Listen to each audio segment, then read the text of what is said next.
Most of you have heard the story of Siddhartha and his journey to enlightenment.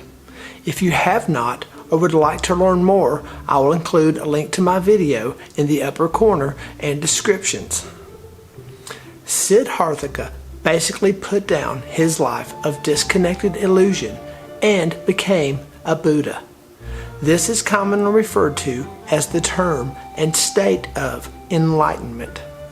After his enlightenment, the Buddha went to Deer Park near the holy city of Benares and shared his new understanding with 5 holy men who resided there. They understood immediately and became his disciples. This marked the beginning of the Buddhist community, or Sangha. For the next 45 years, the Buddha and his disciples went from place to place in India, spreading the Dharma, or his teachings. Their compassion knew no bounds. They helped everyone along the way, beggars, kings, and slaves alike. At night, they would sleep where they were. When hungry, they would ask for a little food and water in exchange for their teachings and service and guidance. Wherever the Buddha went, he won the hearts of the people because he dealt with their true feelings.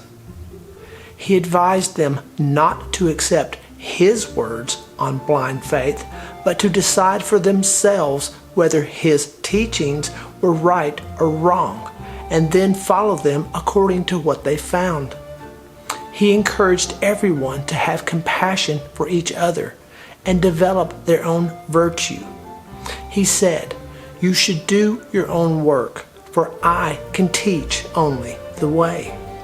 Once the Buddha and his disciple Anatta visited a monastery where a monk was suffering from a contagious disease. The poor man lay in a mess with no one looking after him.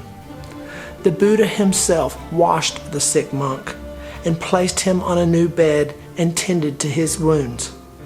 Afterwards, he admonished the other monks, "Monks, you have neither mother nor father to look after you.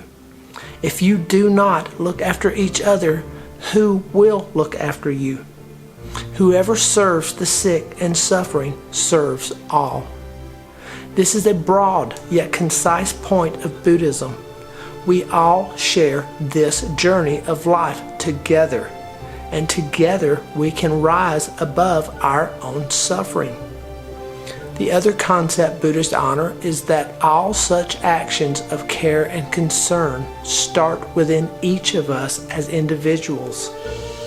If a person can grasp and live within these concepts and grow beyond them, they can attain nirvana. This is a state of liberation and freedom from suffering as we know it.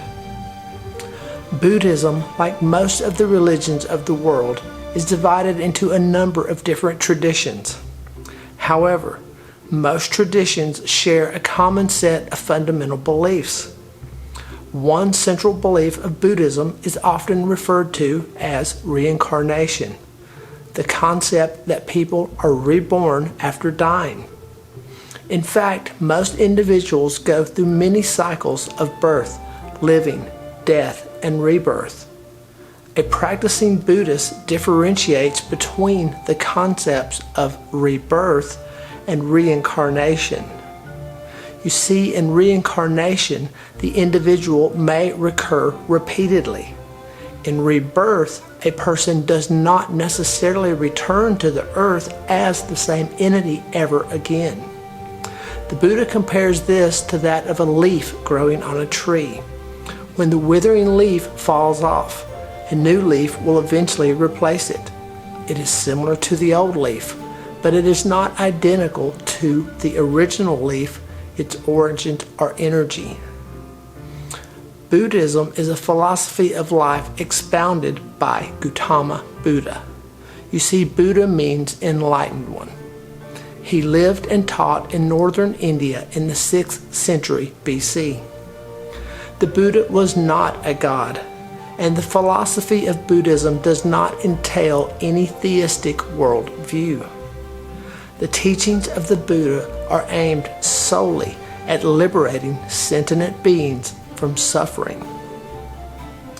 There are a few basic teachings of the Buddha which are core to Buddhism, and these basic teachings are the following.